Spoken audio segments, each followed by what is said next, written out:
How's it going, guys? Good. What do you have to see from Xander in practice to make you guys comfortable in giving more than Steve pass attempts, so even a handful more if he's throwing the runs? Yeah, we're trying to, like I told you in the past, be smart with what we ask him to do. More so than anything, though, it's just going to be experience because he just needs to settle down. And what happens on game day is everything's a lot faster than it is in practice. And that's just how it is. That's the way it is for every college quarterback in America. And this kid's making his first 2 starts against 2 really good defenses.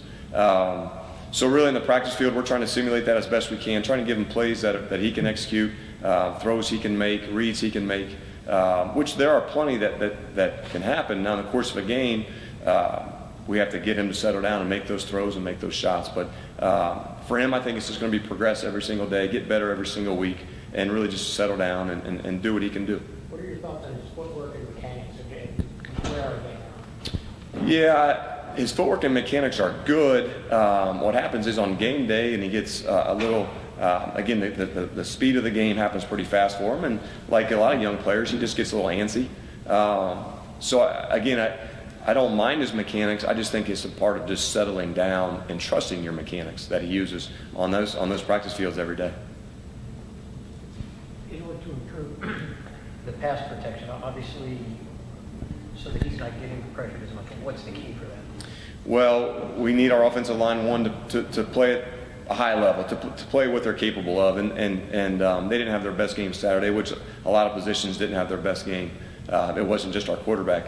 But, we need to be smart, again, with 6-man, 7-man protections, trying to firm up the protection. But then at the end of the day, our O-line, every guy needs to do their job and do everything we can do to make sure the pocket doesn't just collapse on them.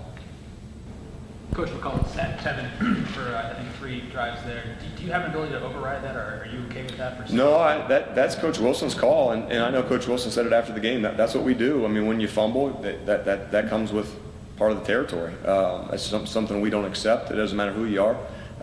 I know Coach said quarterback's a little different because of him managing the game and being able to throw the ball. But if that's what it takes, I mean, we're going to let our kids know that's not acceptable. It doesn't matter who you are, and at that point, put in D'Angelo and some other guys, and we'll just roll with them. There are some quarterbacks that when they're pressured, when they're hit, they get rattled, and then some, like, I know this is a pro example, but a Brady Roethlisberger just seems to almost thrive on that. When you're dealing with a young quarterback, or any quarterback, is that something you can develop, or do they either have it or they don't? No, that develops. And that develops over the course of time with the weight room, with putting more mass and muscle onto your body, with seeing a ton of game reps and experiencing that speed, taking those hits. I don't think that's a quality that you're just born with, that you have. I think that's something that develops through confidence, through the weight room, through just mature experience. How challenging has this been for you to try and call plays and keep things moving the way that you want them to with the number of injuries you've had at quarterback? Have you been through anything like this? No, this will be the first time. It's extremely challenging, but you know what? That's part of the job. That's part of life. Life itself is challenging, and we all know that. Nothing's ever easy. But what we're trying to do is build on the positives that we have and find a way to accentuate our offensive line, accentuate Tevin Coleman. We got to do a better job getting the ball to Shane Wynn and really not putting the game solely on our quarterback's shoulders. But for sure it's challenging, but we got to become creative and again, find things he can do and go execute. What's the difference between Xander and like Trey and Nate, 2 guys that you guys were forced to play or were comfortable to play when they were true freshmen? What's the biggest difference between us? That's a great question. I think Nate Sudfeld, when he played his true freshman year, one was just a little bigger. He's a little taller. He was a little heavier. Could see maybe over some of the old linemen. I would say that's probably one. With Trey Roberson, I just think Trey instinctively had a little better run feel, if you will, more of a runaround guy. And not that Alexander can't do that, but we're at the point now where we don't want him running too much over.